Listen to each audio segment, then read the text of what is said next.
pediria ya Susana untuk bawili kecil na kena tiku buta ko sela na kena tiku buta na kena na bi tambanan ko sa takabatin ko na takata dilinga ber na marama kena baka ngete na new rambe ka new se bi kema na warong chuk mena na kena tik bumbe kasi sotan be na ka be wase na nonra bito ko ni na leoni bonua so be ka na rendre wa sotawa na kena sangai me tau ya butakio dia me organic ronyo binaka matena gulis batu guna chiko la kona walu sanga vulkan do dia sengon ya leo kina oyong gole vama na walu sanga vulkan lima ke dia walu sanga vulkan lima le ambaki va dia na vuli me korlimia ungale kredi kini vuli me korlimia kima misava kam bimbi tenga vikema me tete vultaki you plan for cash whether it's short term or long term ya kwa kima misava vuli me korlimia Uli dengan te ndobo, uli dengan te raisi, te kapichi, te koto doko na kakana nondra uko ya tomai. Senga sarin dona kami baleta na kakana nga kenda traditional food. Senga. Tenga uli takin quick cash. Saba kaya pakambibitek nga na ilang bula pa kay lawo. Yang ano saya begini dia. Ungile kiri ni kena vembasai. Bela tani kuire kanga sambi pengeka tenga mbula kina matuvali subsistence. Na sangai reveki na sang bambete na laki teya na dobu bikema ni rice sang ni. Sangai kiri ni anyunga. Petani nungu buli mayono anyunga ka kochome ka wa bulikina. Kaya batikira kivenga lako may na osas na tokalaw na kuno niu sangon na kina ni niu nga o sangay nungulista lo sangay kreda ni anyo nga kasa karasa tani utu nga membalata nga gravihuli kinambula ni matawale gisa andon yun nga unesa staw ba kina niu tu sarangay ra tulnan round na tani Onito tanda tukuna chiko kwaya ayo sa tani unangona sa walu nga vulkina ndol dona tani yo nangono kani kinevidi tulnan raw ng dolan dona tani ang kay vivi sa utok tulnan raw tul sang roling sa wulu siya sa lakilim sarnan raw o sangay re ni orama ni sa nga ka babakali na nakaboy tal siya sa lito ko ni sa kinamaraman na boy kiye Sangere dani sa struktura sa rarasaw na anyo rara ni politek do na imbe sa pa kay sa hina kuno biyo chini may mamula ko raw non raw sa kalakngan na politek istomo kana ngarep kinonon to na luwena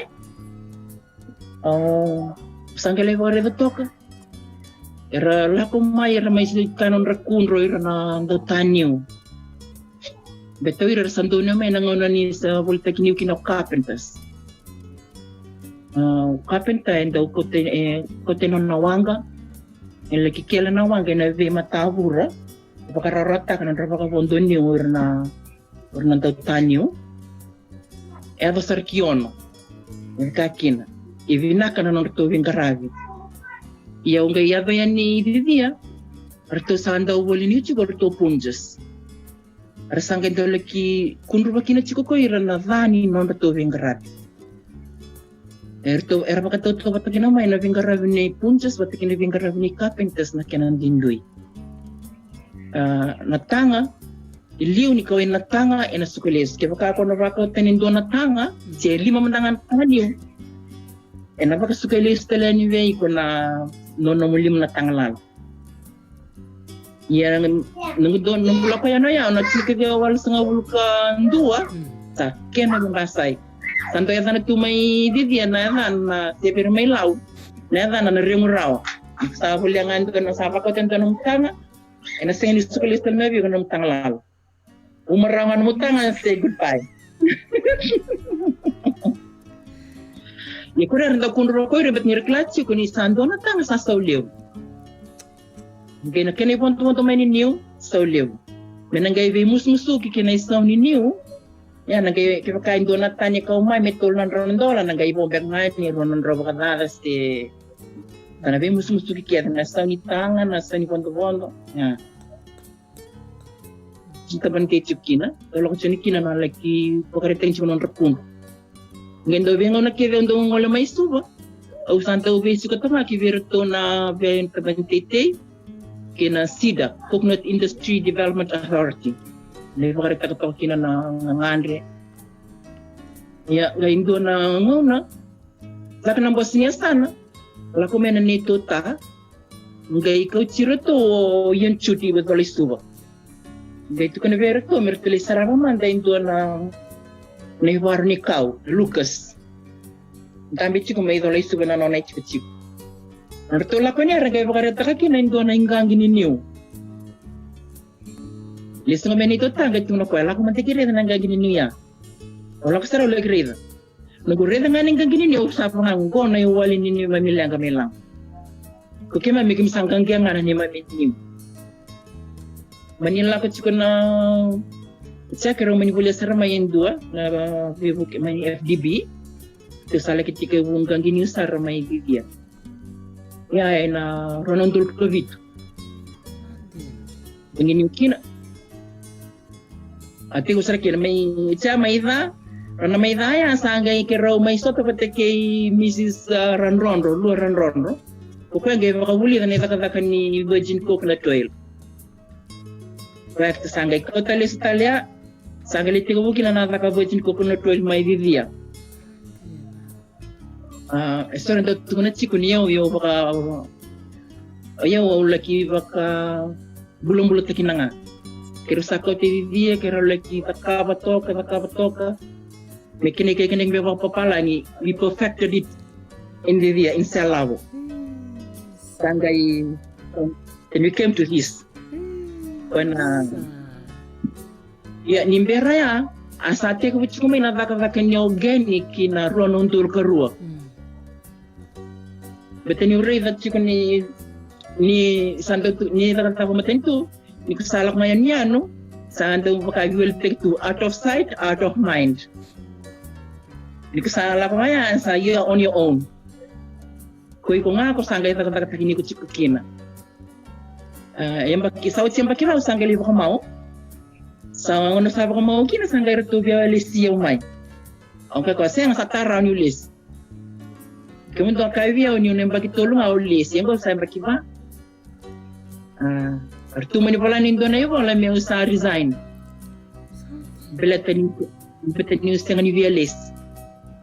Saya kita vital notale sama ni tampi sunga medivin sange pa kabuna kini mo ka brain do ka nerto mo bukan jin teknik ni verto ni rani do ka urun ka me yang kivich laronon dulu karu asala ko chiko na vital no sa pagare de chiko beto maninta sa susume na koro Siang nim doon naman niyo ang darayda. Pag belum linggele, siang doon na spray ang darayda. Ni kaya ngono lang ko ni kinili. Ang darayda na bini. Pag bulan-bulan linggele. Beta niya liyo vizizia na kumeli na sinikagawit sa bukadiyo. Wala pa na wala sa bukan doon. Napakatakot ta, kaya ka nang wala sa bulo. Sinikagawal sa bulo. Wala ka na yan, usan doon na pumalikya. Sila sa tunga na tanga maniyo. Pag bulan-bulan gel kweto ni silevo kwete kina ve matanggal spray wani mate teninda ko keto ni kitondo takawento nakawai la ko bata na nito ve motor da kita kimtite kina package ya sala ko china tite ni bakagwa ko ni tenio tangga imbini tunggo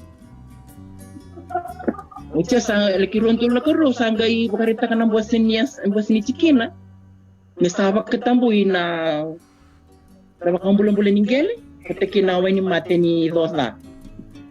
Sinaway ni mate matang ako ito prita kikina na wanak kina na kakandaon raw. Yang gay kalungatangan bet tinindo chairman chingalilu chingani buwas ni Chikina o nito ta. Araw-araw kina na kena Pandeta kina musone. Main nilang kestrengaya bola indona bola na lilin basin sikina. Laku matikinan dona nongi bola nero kambi bata. Ngai nakaila sakina astingin dia bakasal takinau. Yang salak ngame mo zakaba. Paka mentana no mechiko na banua. Urnaleni banua.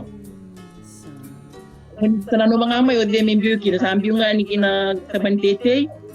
Biu ki vertona ngani sala. Dan itu ta lilu cimini ngani sa tangan salangnya. Pertunto banget takabang dia puna spreading pakol. Patnya raren wang gabuka. Inda spreadel ta kina nomin raren wang gabuka. Biu kina bali balawalnya san. Naguna ya una numo ko ya me Gikina. Yung apa kau tahu makin datang tu ni pakai lagi mana? Ni nak kawin ngaya ni sa lagi mana sarai? Dahil aku tak kumaya usang kita kita tahu ni rasa apa kamera lagi banget lagi nak cikun ni. Jadi dia sa organic. Even though standard tu ni certified organic, salap tu tangaya. Ocho sabang ko sina bitali kito sa ka ba kam tangani kito sa ba katambuya na kango tambuya na spray ba tambuya na onyumate kana omlumbul ningel fertilize putsarangaya sangai tosa chiko ngai o kero ngai sota batiki kero ta batiki te bitakete o ko ngai lagi baka kleta kinya batiki karon mapusu mai STC kaya ko kan baka na maramang na ranyu bukay kung balata na again. Masarangaya, like sota. Doon ito lang ano sa list kita view no may usala kita view sa hanggang ito na ginto nga merto ta kabata kay rito mestisi merto sa hanggang tak gayro non dulu sin katul sa kadiba kini first in the prestige ko VVM certified organic. Italia untuk tu ke west ngin donan dende Dia nasaranga. Sengang pau. Inta na baka tunga Italia ni nalak menande de kona kangor stanga ikena yuku tunga kani salwa kini. Minutos. Runon dul sini ketola sa certified organic kina ko vivia. Au sa tiko sa chikin metayun. Yes, ko sa tos juga ni sa rambai lebusar kau bakal kini sa lebusar ngana bonor sa mimpalat na organic. Dia nasaranga. Sa lagi organic talaga may kinawe to product ko keto so kung ano nanon buto kila osela talaga na matay ni iko ya baka nataka na organic pacific na nanon to kana organic pacific la. Tanggay solian nalagi kami bata to kana nito nakakito katasmay Iya. Ali bang butal no Doon saranga. Rosaranga niyo pa madal takamay nanamundo takatakat kir na marama.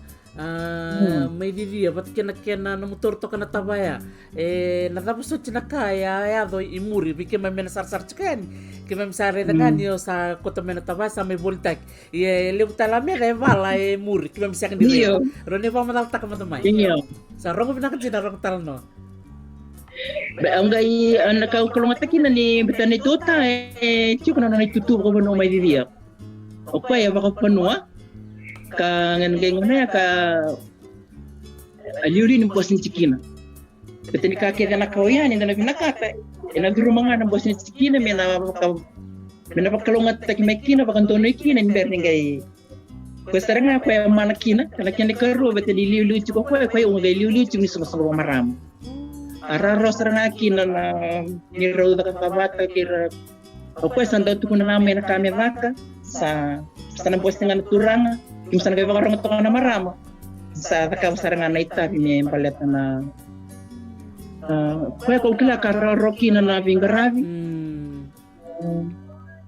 na sangsuko marama yat rarot nga kinukwata lang na kinutoy wita kinanito secondary may Vivia wana Vivia High School saan din dahil sa doon nga na to sa turang kaya mga ibito ko nga ni wakiran na marama saan din nangon nakatikubuta ka kina na wajin ko na tuil o yawa baka wele nangon kiro laki buliki na kay kiro matikan ito tabi Mrs. Ronro Kirulis nga ni dia ko nga leki teke una le ka ba yo kana baka wele binaksar nga. Karya nga ko na new handwriting. Karya nga ko na new lombaka. Ngon sra sa tawa itawa kino yung may sa tawa kis me ko tumay subo na usang kalite umi kino ayaw. Sange ko tumay subo kero sange may stot sa kay Mrs. Ronronro. Kito sange ndo bose kito wiwasita kana na quality nito product.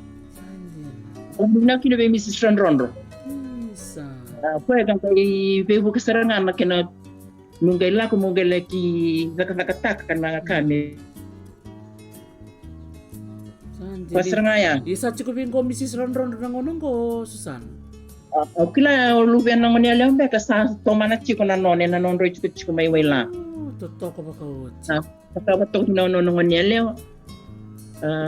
Kuno ni tuloy ka ba nito taya kiro sanggaling ka toka. Kito siya mapata chiko may batiki to kita sangge ka na huli. Matani huli kiro ka may kay suwa. Erko nam danga midi di rakinda dala ni resgani kila ni kiro ka patok mesela wana ka bujin kok na tuel. Bangay kinda dala bila tao ya untuk sewu tak na kau ka be balin lot. Bangay kinda dala iran mata kani singa tambo ni sewu na bakya. Ni rangay la ko mena lot na singale sa tubo tu tul sa bul na tawa ya bujin kok na tuel. Ina kinta pal. Sangay kila kine ya ni ruget mun siguro na moy na wani mate amang sengar wani bulang gore sandina iya bata pera na nemu umanir bata mena marama meragay toko niko au talita kana nemu wasaya na non sangay mikilangan na aponi leoni ponua nangon ni sew satu token jina na bikau takawai nirare sarangay matandra nakau takawai iya Waya okay may kira may bipo kabuli kay basta ni Roman boss niya sana sa kay ko tumekina isto na may voltak na boss niya sana ta kay isto ko tumekina kay tumela o kito ndo fa kay kinda ndo fa kay lai to ka chiko kito ilaw ito kito no takinan niya ka kito kito fa kay la promotion promoting of product iyo ang may nakachikon ng bus niya sana ko tumekina utsara na bus niya sana yang gay nakakina do na buli ni so ko maraata kana wal may nambua rabuli kinorto na mata la ko may na day natskinit ko tuloy ilaw ya saranga kana buli saranga kya sa lekiti ko kina sangay la ko na my TV ni tota la ko nando mani vanua ni vitala nona richo anona rongo na richo ya ko sangke pa kami ang gechiro may na kartuna be pelongan niu lebe sa viti ang gay kinda tala kinawa ya ni wira gay ningonar sa rongo do wira didinga kinapal ni bola bola taban tete ortumi bonole wi sa sabakara ina be sa viti ang gay kinda tala mo lag may suwa sa tugiricho yan betul na bakalislis na biasa ibiti pura sanggay taro yan niki bola listu ba sanggay taro niya yan kin bersara na nga na nung rasara mo na itala no ni wajib ko na toy kaya nanduin ni kaya raw may kin na pati kina kaya raw may numiyo ni zizi nasarana wala tanita kanda na wajib ko na toy na lebu ni be kaya raw ni kina na stove sandina saros rangan niyo barit takam na may so nakanto sa takabatok na maraman ni Vivia Kerao. Iyo.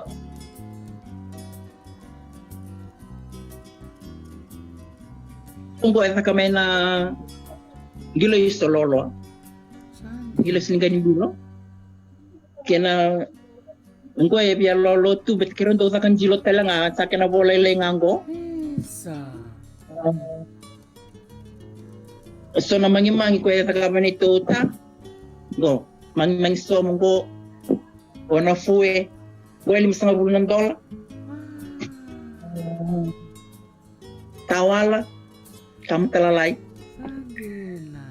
ya pues so nakapwa bo idang gondong nan go na wakana na tanong bigito na kaya na mode njilo Tengo que usar mga taga chumena bitin na pero sangay ko sangay ko kosar. Wow.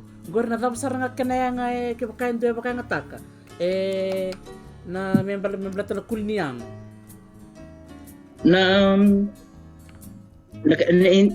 nakaugaw ng lasa kinabyaw, sin lasa. Bitewe kiraw, kami kiraw do, kami takamanda, mi kiraw kila na kinayangan, imber ni kiraw gayon daw politakay, so nanjilo. Nangon kiraw ba nga tikin na ba si Noel? Aw matay sa ko ba katubulay, kinabakatubulay na makumbong ko kung tangan? Iya. Iyo, aw bakatubulay sa ngabi ko, nangon sa ngay sukin. Betangan yung reda ni sabula mo, lawa bang taka, yaw kay reda yaw, ni kay bakasting nga ni binak. Kaya may kakana talikin na nayangon. O sa lomal yang katalikin, agun ruot talikin na nubungan niya. O siya, sanggay, kero sa may bitang no kay Mrs. Ranron, bro. O sanggay klaki na nabunin lang, kani sandera ni mama, sabi nga ka. Sandera ni bakastingan ni naka. Betang go sa bakastingan na may mga warro, ilapot tayo ni kira sarangan na way. Kaya kaya na bakastingan ni papa, enang poita, enastingan ni man. Pasarang abang takin sabang takin na yan ni sasing ni na kau sanggay ko pinakatay na tali. Pero sanggay ngonang ko pero sa katiko is the best oil. Elevo na bajino elevo nga santa katunong ngonang ko. Iyo bandin direta. Au santa tu na kibeira, ando nga ka ando kire.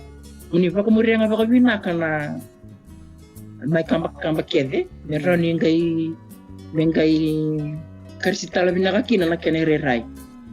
So, ngono ko sa kota tolongan slini sa sing ni mama de binaka. Di na sarang. Yang data lang na makete. Di na. Gay kuya kanto gay kataliki nang bumanta nga. Kuna sobong ko na kosa ni Njilo sing ni bitlive. Oh, yung gay bitatal may lakapat ka na takniso. Tatlong. Ang ganda na tu, ang bakatan tuon na Njilo rub soap. Sanjina. Kilan betendang kay betay ni nito talaga ko ni ko kaya nga ipakakabot to yaw sangay daw to kun ko nga yung sangay daw to man saryan ni me daw makitita kana kaba sandaw rito ko ni binak sangay daw to na biya okay ko nomian Sanjina. na so ko ay tama na nakakata kanilinga Na mangimangi na fue. mangi na kuwe na tawala ko na yoro Ayoro. Iya membalito ng dilo, ranyo talong takon na may balilay ng dilo. Nandilo? Iyo. Ala ko nga nito nagsinipya pa chikinto ame tuwing nanjilo sin ko itaksare. Nito tanga nga iba kasi laki ko itaksare mo ko bitan naging sarong daw ko ni kanay sa may mangoy bito sa mahulong na yun raw ng dolan doon na lita. Ito mango no na milyon niya Doon. Rongo mayo ko ko tingin sa rogan kanay saw. Ala ko sarang mayo ko sa tiga bu kasingan. Ocha sanggay isang bulat ko ng ko doon na ni ani tamana o nata kala pinaibali Solomon gay leki mabo may Solomon gay tuno ko yang gay bukataki ni Caledonia gay tunit ko no na niyo nito ta bunyuan tuno ko yang gay bola mayo ko ay mani Caledonia ibiji penon rito na mi sakaban doon na wali-walin zero malaki sa kinano na mabuwa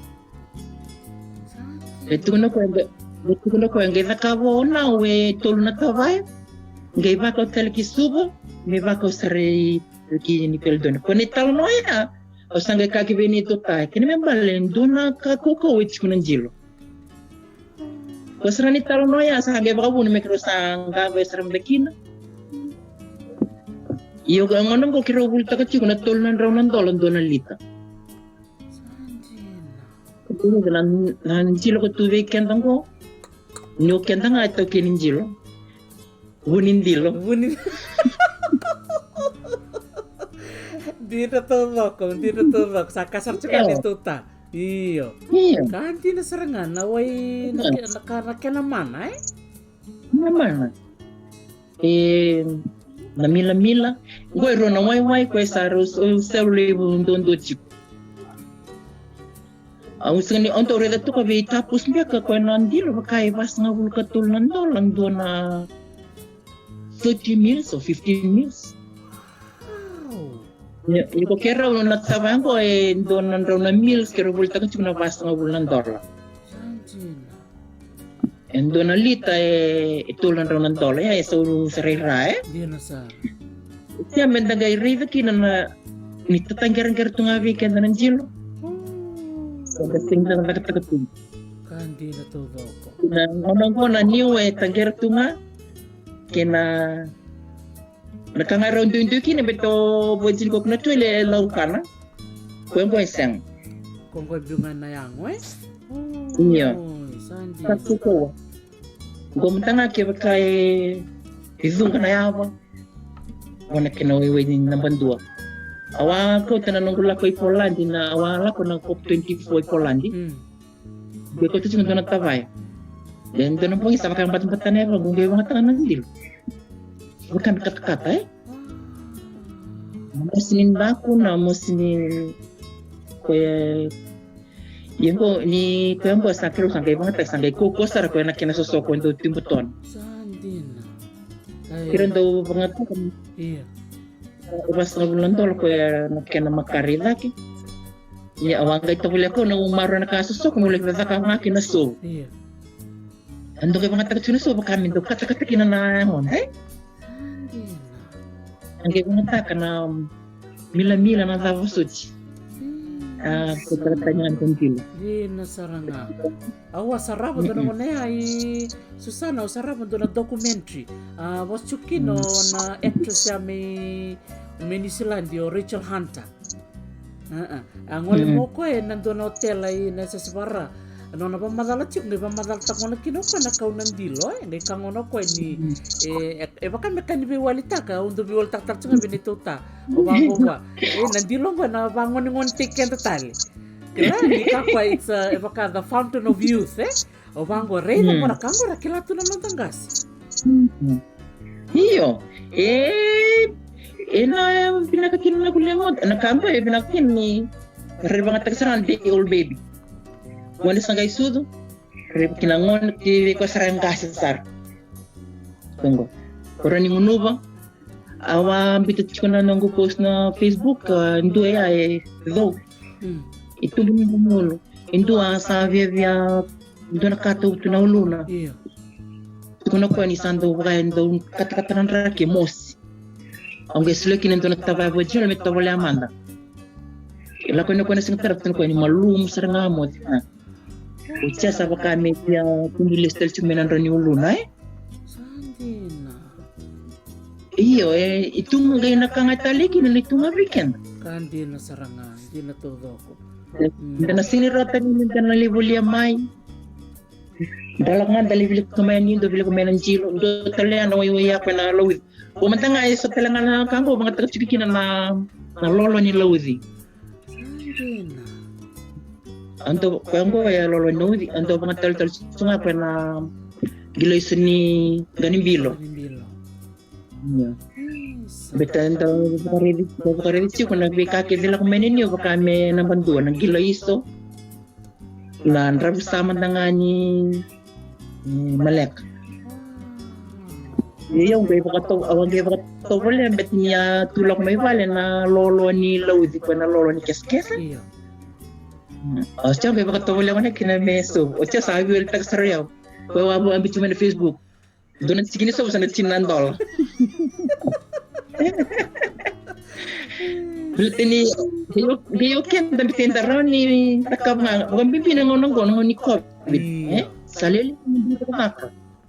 Hiyo ken dato, hutin niya ito, nanon dato yung bula. Di nasaranga. Di nasaranga. Eran, Randen ritumay, randen rin kita tu. Kandi na.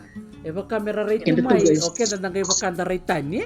And the sanga chukunin da ray da and a ray ningo na kalungat era sulemen na tanggas na kilaka. O banu, sida. Kira. Isa. Yang ko na damo na nomdo tuba Susana na wisela we na vida na bak sa tungo iliu. Kapag kunik mo dami Nangonongo kiro sa taramburit siko. Isa. Kiro isa tar chiko baka bo ertu abe bukit chiko may kino ertu may na afed. Itu kita lang isu nanon ertu bola. Kiro sa katakapat ki betiningon nang kiro sa katakapat salah na organic, salah na bojin ko na toil, salah na kanilingan na ito ha. Panabi kata resto kaya gay sabi mo may nakakataka ni ngono sa nakakataka kina na kupantite o santa lo pa ho kina vi baka puli na budget ko na toil na best fit ano sabi mo may kina o sa kastra vi ko ya usa lendo lele verasando kireo chumani mo le daga bulir tontong girit ko to tamanya marama o sa ngendo tukun ko vi rekla ko sa uch na manu vi mo puli o sa ngano vi rekla kibakangan do vi buli salah nga may kiselabo. Di na sarangan. Kung nga tika ko kinaw sama nimbito sarangan na Facebook. Niyo sa nakabuli sa ni saum. Isa. To la ko may kinaw to may matuko, matuko organic to la ko may to may rata.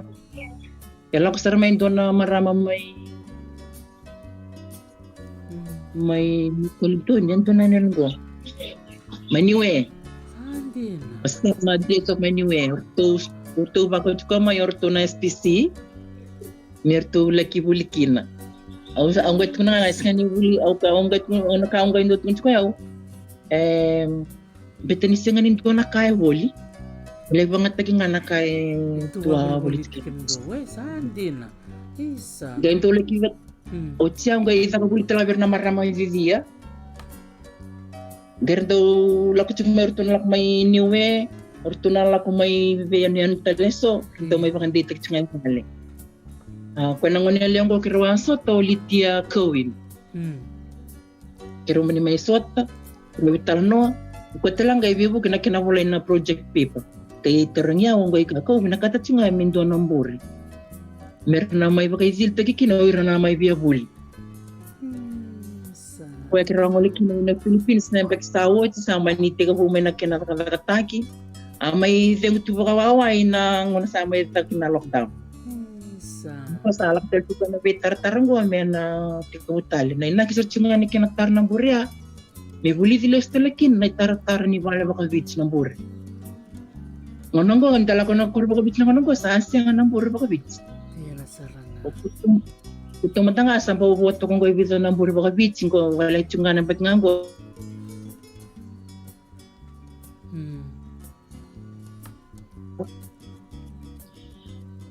Mera baka buri dilas tuloy kinawira ni tambangon Mera kilapal. Basta nga ko na nakilip ni taramburin ni kalakot singgo kanakin ni karuwa. May baka bulo-bulo tiglis may kinananta kaniling. Kuna lolo ni kesa kuna zakan jilo kuna kakivero ni zaka may na new kina kirsa na numuchigongo may na takauchinga na tarbale baka vici mera laki betani erto ang gataranya iku biya tarbale baka vici ngorin belta na sarabanua ang gay kakao senga au sini takit takinir na sarabanua Uy, takit kanda saranga na ito okay. Bukan berita apa? Bukan siang berita tu kanda ito kiningeli. Okay, kanda ngayon beauty tu ngaw itangeli. Kita sangga iba kan cinzinan tapi kau mama kasar ki bicilevo. Minta lagi baka fancy wapo. Isa, gorsar ka sa namiliki no ketong ko na ketong na sabi alak may palang. Iya. Kaya nga. Okay, mo daw sa atara chiko sa arin chiko sa ko chiko may nasa nga sound raw. Sound raw. Iya. Isa. Nung kailan ko mo na lockdown, ang mo gay mo na lockdown. Ayo sa takit tingin chunga okay tanito okay. But ni right sanda lele over daw rat ko na waitui na nuku bulo may selavo. Okay, ni la ko may right ni buli na kay tungko. Mengkay ni like sakabe na nung yung decor. Sinunod ko mga kalakaw ko na nasa kalalin, talali baka beach eh? Doon. Sinanong tawang ka baka beach? Bukan bimbi ko keto may law. Ngunang ko sa 5 glass to nga. Kana kene karu rasa so nga ko rawi kay butslevo. Ay sauni bensin. Dia nasarana. Ya na mangko ka bici. Sangan do nakana holikin. Kung ano nungay to itara, nungay to baka na numalis to nangauna nindo piso ka tumayon no ka bici. Jadi bunyi dos naik. Sangan do nakaya holikin. Saya ni somi ng bensin Enda bantak nga na liuni dangin na uwa. Yan man ko sa linggo na sa katsinala sa katsin plane. Yukin da sare daily we baka nga na hindi. Gori. Sare na kaya sa sarabat pinangon na Kaya kan da tawulet ci kuminda baka bulong-bulong takinamay. Di nasarana. Istor daw kaci ko kung na kamakao kasiyang.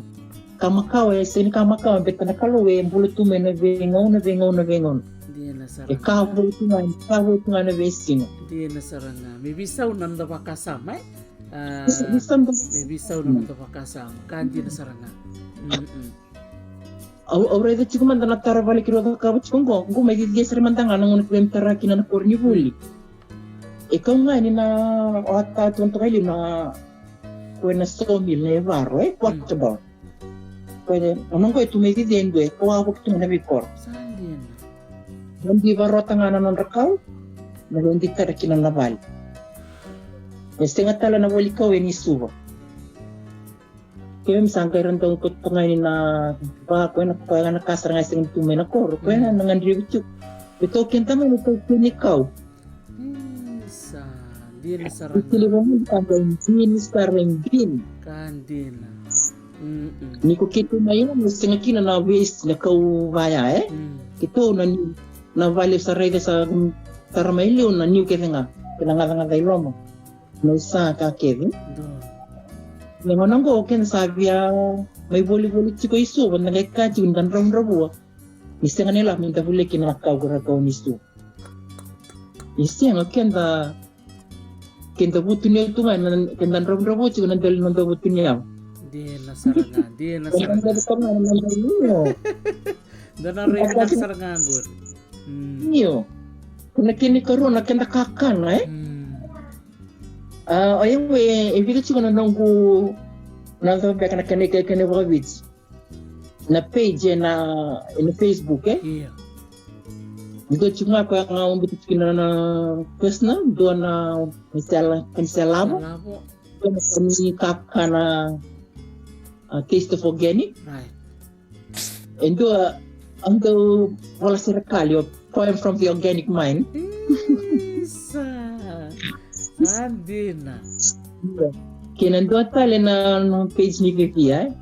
Organic katanangon po yung present nito kumit may Vivia. Nasa ngayon yan radito ka na organic Don saranga. Yang ko may na yan yung kedo di rabito ko ni saranga may sa organic na katoto ka na tite. Iyo. Ne engkay na nangona tigubukin na organic.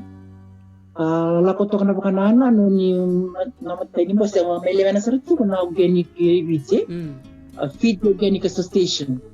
Kena President Pili na nito direct nangono sa bakatakin do na turangan hindi Sant Kumar. Ito direct ito.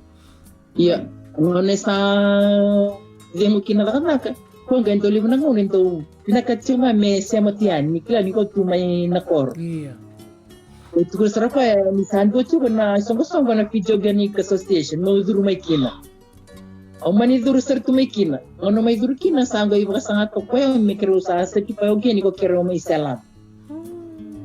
Kenapa bro? Ya salah ko lakot kito na nito usot vital no. Ang sanggay lindo na tarong mo yaw. Okay, kiba ka kero sa certified organic ko keraw. Mikiro do bulit na kinyo. O mikiro may buli ang may nandiyo, may vera sa certified organic. Kero na may bulit na nandiyo yan na certified organic kasiyang. O kung ito kunin na siyang. Kaya sangai pa ko muna kino sa halos talawin ito tao kay Pango. Isa sa ngayon man na nga may sasad pa itikto do ko Livia. Kaya na mo ka sangai typical sila no Livia to do. Beto may nako may anyo may natokalaw sa may nadeva sa may romats organic to do. Yang anong ko rasada ka po na marama na non-rogo Jinuel Santi Volta Tok tara to may nadeva masala ka po nga to business. Sabi ko, hindi mo kunigirit to na company city. Hindi mo kita ko sa kabir ko na marama to ko yung Vicoro 5 may nivivia. Ko yung generate na nonra kar-kar ni new na nonra lomba-lomba. Abi ko sa tram ko na matito. Tama ni bibu ko bitamer. Tama ni bibu ke.